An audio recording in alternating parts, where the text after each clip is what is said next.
पुरंदर रंगा हरे विठ्ठला.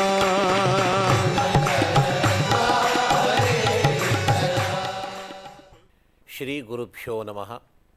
श्री वेंकटाचलाधीशं श्रियाध्यासितवक्षसं श्रितचेतनमन्दारं श्रीनिवासमहं भजे. मन्मनोभीष्टवरदं सर्वाभीष्टफलप्रदं पुरंदरगुरुं वंदे दासश्रेष्ठं दयानिधिं. కర్ణాటక సంగీత గంగోత్రి, కర్ణాటక సంగీత స్థాపనాచార్యులు, కర్ణాటక సంగీత పితామహ అయినటువంటి వారు శ్రీ పురందరదాసులు. దక్షిణ భారతదేశంలో కర్ణాటక సంగీత వ్యాప్తి అత్యద్భుతంగా ఉంది. ఈ కర్ణాటక సంగీతానికి ప్రాణం పోసిన వారు శ్రీ పురందరదాసులు. ఈ దక్షిణ భారతదేశంలో ఈ కర్ణాటక సంగీత ఖ్యాతిని, కర్ణాటక సంగీతమును బాగా ప్రసిద్ధి చేసినటువంటి వారిలో ముగ్గురు త్రిమూర్తుల వలె ఉన్నారు. త్యాగరాజుల వారు, శ్యామాశాస్త్రి, ముత్తుస్వామి దీక్షితులు. ఈ త్రిమూర్తులు సుప్రసిద్ధులు.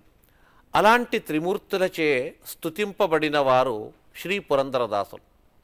ఆ కర్ణాటక సంగీతానికే ప్రాణం పోసి కొత్త దారిని చూపినటువంటి గొప్ప మహితాత్ములు శ్రీ పురందరదాసులు. శ్రీ పురందరదాసుల వారి పూర్వనామము శ్రీ శ్రీనివాస నాయక. జననము 1480, పరమపదముందిన సమయము 1564 పుష్యమాసము అమావాస్య. జన్మస్థలము పురందరగడ. తల్లిదండ్రులు శ్రీమతి రుక్మిణీదేవి, శ్రీ వరదప్ప నాయక. అంకిత నామము శ్రీ పురందర విఠల. అంకితమిచ్చిన గురువులు శ్రీ శ్రీ శ్రీ వ్యాసరాజ యతీశ్వరులు. కీర్తనల సంఖ్య 4,75,000. అపారమైన వైదిక సిద్ధాంతమును సరళ కన్నడ భాషలో సంగీత మాధ్యమము ద్వారా తత్వప్రసారమునకు దారి చూపిన వారు శ్రీ పురందరదాసుల వారు. ఉత్తమ సాహిత్యముచే విశిష్టమైన కీర్తనలు నిర్మించి ఆబాల గోపాలుల వరకు అందరినీ ఆనంద సముద్రములో ముంచిరి. శ్రీ వ్యాసరాజ యతీశ్వరులు చూపిన మార్గములో పయనిస్తూ వేద ఉపనిషత్ పురాణ ఇతిహాసముల సారమును తమ రచనలలో పొందపరిచి మానవాళికి మహోపకారము చేసిన మహితాత్ములు శ్రీ పురందరదాసుల వారు. ఈ మహనీయులు శాస్త్రీయ సంగీతమునకు ప్రాణము పోసి శాస్త్రబద్ధమైన రీతిలో తీసుకుని వెళ్ళటే మాత్రమే కాక సాధారణ మనుష్యులకు కూడా భగవద్భక్తిని పెంపొందింపజేసి ఆ భక్తిచే ముక్తి కలుగుట కొరకు వారు సాంప్రదాయ సంకీర్తన, సాంప్రదాయ భజన పద్ధతిని నిర్మించింది. వాస్తవముగా ఆ శతాబ్దములో భక్తి చైతన్యాన్ని, భక్తిని అభివృద్ధి పరుచుట కొరకు చాలా కృషి చేసింది. భక్తి మార్గాన్ని చూపిన వారు శ్రీ పురందరదాసుల వారు. శ్రీ పురందరదాసులు అన్నమాచార్యుల సమకాలీనులు. ఇద్దరు మహనీయులు ఆ తిరుమలలో కలుసుకున్నట్టుగా ఆధారాలు ఉన్నది. వారిద్దరు చేరి శ్రీ వెంకటేశ్వరుని దివ్య సన్నిధిలో ఇద్దరు కలిసి ఒకే కీర్తనను పాడి వారి వారి అంకితములను చివరిలో వారు చెప్పుకున్నారు. పెద్దలు చెప్తూ ఉంటారు, నారాయణతే నమో నమో భవ నారద సన్నుత నమో నమో. ఈ కీర్తనను ఉభయులు పదకవితా పితామహులైన అన్నమాచార్యులు, కర్ణాటక సంగీత పితామహులైనటువంటి శ్రీ పురందరదాసుల వారు, వారిద్దరూ కూడా ఆ స్వామి యొక్క ఆనంద నిలయ సన్నిధానములో చేరుకొని ఇద్దరు ఒకే కీర్తనను పాడుతూ చివరిలో అంకితం మాత్రం వారి వారి అంకితములను వారు వేసుకొని ఉన్నారు. సాంప్రదాయ భజన. ఈ సాంప్రదాయ భజన అనేది దీనికి ప్రాణం పోసిన వారు శ్రీ పురందరదాసులు. వారి కాలంలో వారే స్వతహా కాళ్లకు గజ్జలు కట్టుకొని చేతిలో తాళముంచుకొని నగర సంకీర్తన అని ప్రతి వాడల్లో వెళ్ళేవారు. వారి ఆ సంకీర్తన ద్వారా అందరినీ ప్రబోధింపజేసేవారు. ఆనాటి నుంచి అందరూ పురందరదాసుల అనుయాయులై ఈ సంకీర్తనలో ప్రతి ఒక్కరూ పాల్గొనేవారు. ఈ నామ సంకీర్తన అనేది నవవిధ భక్తుల్లో ఒకటి. శ్రవణం కీర్తనం విష్ణోహో స్మరణం పాదసేవనం అంట. ఈ కీర్తన సంకీర్తన అనేది భగవంతుని చేరుకోవడానికి ఒక దివ్య మార్గమైంది. అప్పటి నుంచి ఎందరో మహిళలు, పురుషులు అందరూ కూడా ఈ భజన సంకీర్తనలను పాడుతూ పాడుతూ అందరూ తరిస్తూ ఇంకొకళ్ళను కూడా తరింపజేశారు. ఇలాంటి సంకీర్తనలో కొన్ని సంకీర్తనలు మనము విని తరిస్తాము. అందులో శ్రీ పురంధరదాసుల యొక్క రచన, శ్రీ వెంకటేశ్వర స్వామిని గురించి చేసిన కీర్తన అత్యద్భుతం. ఎన్నో కీర్తనలు రాశారు. ఒక కీర్తనను ఇప్పుడు మనం చూస్తాము. వైద్యబంధ నోడి శ్రీ వెంకటనెంబో వైద్యబంధ నోడి అన్న. వైద్యుడు అంటే మనకు చికిత్స చేసేవారు. పురంధరదాసులు అంటారు, నిజమైన వైద్యుడు ఎవరు ఉంటే వెంకటేశ్వర స్వామి వైద్యుడు. శ్రీ వెంకటనెంబో వైద్యబంధ నోడి. వైద్యుడు వచ్చాడు చూడండి అయ్యా, శ్రీ వెంకటేశ్వరుడనే వైద్యుడు వచ్చాడు. శ్రీదేవి రమణ శ్రీనివాసనెంబో వైద్యబంధ నోడి. శ్రీదేవి లక్ష్మీదేవి యొక్క భర్త అయినటువంటి శ్రీ వెంకటేశ్వరుడనే వైద్యుడు వచ్చాడు. భవరోగమును పరిహరింపజేసే వైద్యుడితడు. అలాంటి వైద్యున్ని మీరు కొనియాడండి, ఆ వైద్యున్ని సంకీర్తన చేయండి, వైద్యున్ని శరణాగతి పొందండి, అతడే మిమ్మల్ని రక్షిస్తాడని చెప్పేసి పురంధరదాసులు ఈ కీర్తనలు చాలా చక్కగా పాడారు, మనకు వినిపించారు. ఆ కీర్తన మనం ఇప్పుడు దాన్ని వింటాం.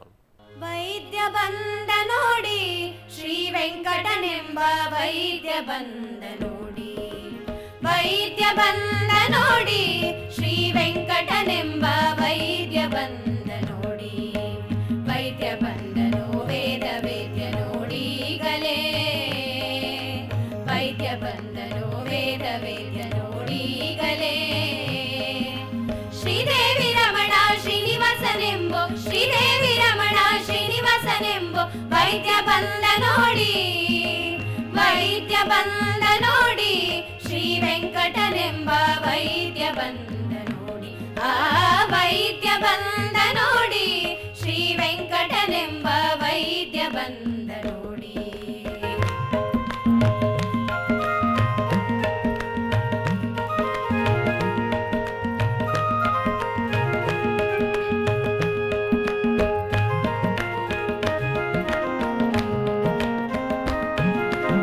ಎಷ್ಟು ದಿನದ ರೋಗಗಳೆಂಬುದು ತಾಬಲ್ಲ, ಗಟ್ಟಿಯಾಗಿ ಧಾತು ರಸಗಳನ್ನು ಬಲ್ಲ. ಎಷ್ಟು ದಿನದ ರೋಗಗಳೆಂಬುದು ತಾಬಲ್ಲ, ಗಟ್ಟಿಯಾಗಿ ಧಾತು ರಸಗಳನ್ನು ಬಲ್ಲ. ಕಷ್ಟಪಡಿಸದೆ ಎಮ್ಮ ಭವರೋಗ ಕಳೆಯುವ, ಕಷ್ಟಪಡಿಸದೆ ಎಮ್ಮ ಭವರೋಗ ಕಳೆಯುವ, ಶಿಷ್ಟವಾದ ದೇಹ ಕೊಟ್ಟು ಕಾಯುವ ನೀತ ವೈದ್ಯ ವೇದ ವೇದ್ಯ, ಅಹ ವೈದ್ಯ ವೇದ ವೇದ್ಯ. ವೈದ್ಯ ಬಂಧ ನೋಡಿ ಶ್ರೀ ವೆಂಕಟನೆಂಬ ವೈದ್ಯ ಬಂಧ ನೋಡಿ, ಆ ವೈದ್ಯ ಬಂಧ ನೋಡಿ ಶ್ರೀ ವೆಂಕಟನೆಂಬ ವೈದ್ಯ ಬಂಧ ನೋಡಿ.